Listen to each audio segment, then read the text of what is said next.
Type 1 और type 2 diabetes दो different बीमारियां हैं। Obesity is one of the key drivers for development of type 2 diabetes.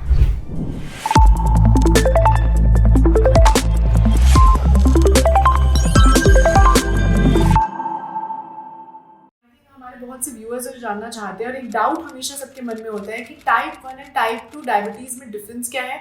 Type 1 और type 2 diabetes दो different बीमारियां हैं। आप ये समझ लीजिए, टाइप 1 डायबिटीज जो है अलग बीमारी है, टाइप 2 डायबिटीज जो है अलग बीमारी है।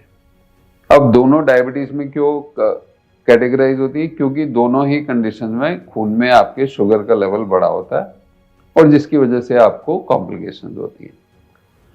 बॉडी में एक ऑर्गन होती है पैनक्रियास। पैनक्रियास से एक इंसुलिन, एक हार्मोन आता है जो इंसुलिन जिसको कहते हैं, और वो इंसुलिन का मेजर रोल जो होता है ब्लड शुगर को नॉर्मल लेवल में रखने का होता है। इंसुलिन के और बहुत सारे रोल होते हैं और इंसुलिन एक की हार्मोन है जो आपकी बॉडी में एनर्जी लेवल जो है उसको रेगुलेट करता है, या जो भी प्रोटीन, कार्बोहाइड्रेट, फैट हैं उनके मेटाबॉलिज्म को रेगुलेट करता है और नॉर्मल मोड में रखता है।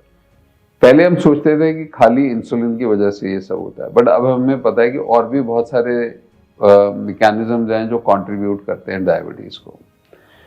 नाउ टाइप 1 डायबिटीज में क्या होता है, due to some viral infection और समथिंग, आपके जो पैनक्रियास में इंसुलिन बनाने वाले सेल्स हैं, बीटा सेल्स जिनको कहते हैं, उनमें कुछ जो स्ट्रक्चरल चेंज आता है, कुछ ऐसा चेंज आता है कि बॉडी उनको अपना सेल रिकॉग्नाइज नहीं कर दी।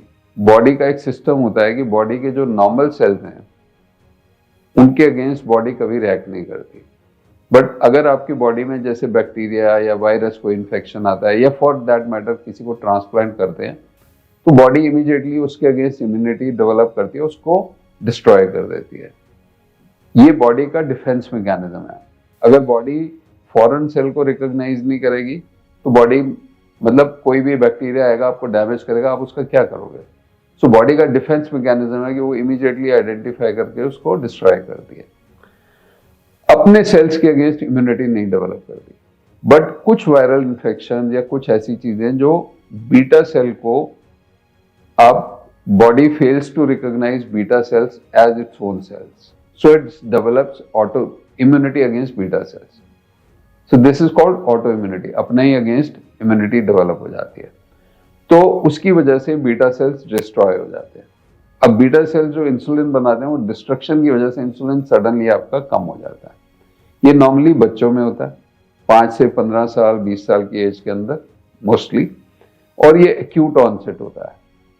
बट इन बच्चों में यूजुअली सिम्टम्स बहुत सिग्निफिकेंट होते हैं। सडनली बच्चों का वेट लॉस होना शुरू हो जाता है, बहुत पानी पीना शुरू करते हैं, यूरिनेशन बढ़ जाता है, रात को बेड वेटिंग शुरू हो जाती है, और दिखने में भी पता चलता है कि वेट लॉस हो रहा है सिग्निफिकेंटली, और कई बार एक्यूट इन्फेक्शन से बच्चे हॉस्पिटलाइज भी हो जाते हैं।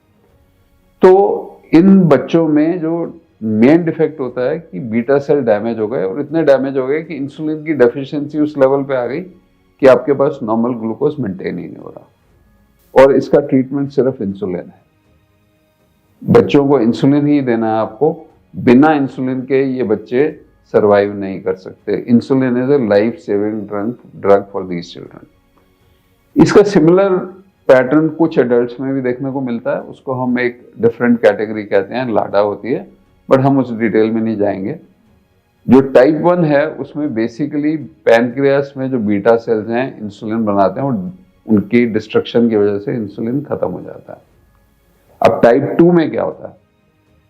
टाइप 2 में इंसुलिन तो बन रहा है, बट जितना बनना चाहिए उससे कम बनता है। दूसरी तरफ बॉडी में बहुत सारे और फैक्टर्स होते हैं जिसकी वजह से इंसुलिन रेजिस्टेंस होता है। तो पहली चीज, इंसुलिन कम बन रहा है। दूसरा, जो बन रहा है उतना इफेक्टिव नहीं है क्योंकि बॉडी टिश्यूज में उसके अगेंस्ट रेजिस्टेंस है। तो इंसुलिन कम बनना और उसका एफिशिएंसी भी कम होना, दोनों कंट्रीब्यूट करते हैं for development of hyperglycaemia, glucose level जो बढ़ता है उसको। तो ये टाइप 2 होती है। ये कॉमनेस्ट टाइप है वर्ल्ड वाइड, 90 to 95% लोगों में ये होती है। और इसका एक की फैक्टर जो है वो इंक्रीज इन बॉडी फैट है, जिसको हम मोटापा या ओबेसिटी कहते हैं। Obesity is one of the key drivers for development of type 2 diabetes. तो टाइप 1 डायबिटीज प्योर डिस्ट्रक्शन और प्योर लैक ऑफ इंसुलिन, और उसका ट्रीटमेंट इंसुलिन है। इधर आपका इंसुलिन बन रहा है, काम नहीं कर रहा है, तो इंसुलिन रेजिस्टेंस एक इंपॉर्टेंट फैक्टर होता है। तो यहाँ पे आपको, अगर आप इंसुलिन रेजिस्टेंस को दवाइयों से कम करते हैं तो बहुत लोगों को जितना इंसुलिन बन रहा है उससे काम चलता रहता है। बहुत एडवांस स्टेज में जब आ जाते हैं, इंसुलिन इतना कम हो जाता है कि इंसुलिन रेजिस्टेंस ठीक भी कर लें तब भी काम नहीं चलता, तो फिर उनको भी इंसुलिन देना पड़ता है। तो यहाँ ट्रीटमेंट स्ट्रैटेजी बहुत डिफरेंट होती है, वहाँ बहुत अलग हो जाती है। तो डॉक्टर, जैसे आपने ट्रीटमेंट स्ट्रैटेजी की बात करी, इसकी डायग्नोसिस जो टेस्ट होते हैं वो डिफरेंट होते हैं, कौन से टेस्ट करना है? सो डायबिटीज का डायग्नोस्टिक टेस्ट इज ग्लूकोज। पहली चीज तो हम ग्लूकोज के लेवल पे डायबिटीज डायग्नोस करते हैं कि ग्लूकोज ज्यादा है आपका तो आपको डायबिटीज है। अब वो टाइप 1 और टाइप 1-2 में difference, basic difference, type 1 is sudden onset with remarkable symptoms, young age, lean and thin children, so typical diabetes. Type 2 is usually adult age. अभी आपने कहा कि बच्चों में भी टाइप 1, टाइप 2 देखने को, डायबिटीज देखने को मिल रही है, तो अभी क्या है, बच्चों में ओबेसिटी बढ़ रही है, which is predisposing them to type 2 diabetes at an earlier age. बच्चों में एक और टाइप भी हमें बच्चों में या यंग एडल्ट्स में देखने को मिलती है, जिसको हम जेनेटिक डायबिटीज कहते हैं, MODY, maturity onset diabetes of young होती है। तो वो जेनेटिक डायबिटीज होती है, बट वो अनकॉमन है, उसके अलग फीचर्स होते हैं, और वो स्पेशलिस्ट लोग आपको डिसाइड करके बताते हैं कि टेस्ट करना है या नहीं करना। बट मेजॉरिटी टाइप 1 और टाइप 1 में sudden onset with symptoms, younger age group type 1, very gradual onset, no symptoms or mild symptoms, overweight or obese people, usually in adult age, type 2. Simple classification.